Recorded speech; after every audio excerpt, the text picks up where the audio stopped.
अब यो आजको लाइभ रिपोर्टिङ तपाईसँग लिएर आएको छु। यो चाहिँ लाचुङदेखि चुङथाङ जाने रोड चाहिँ आज 15 तारिक ठिक यो 5:53 भयो।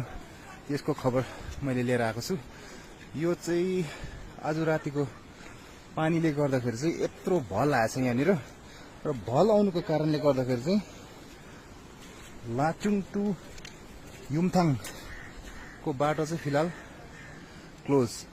यहाँ चाहिँ यस्तो खालको लेदो छ जहाँ चाहिँ मान्छे पनि हिँड्नु गाह्रो छ यसमा। र यहाँनिर साइडमा टाटा एउटा पार्क गरेको थिएछ, यो पनि यसको टायर आधाउधी डुबिसकेको छ र यसमा चाहिँ मान्छे पनि पैदल हिँड्नु चाहिँ एकदमै गाह्रो छ।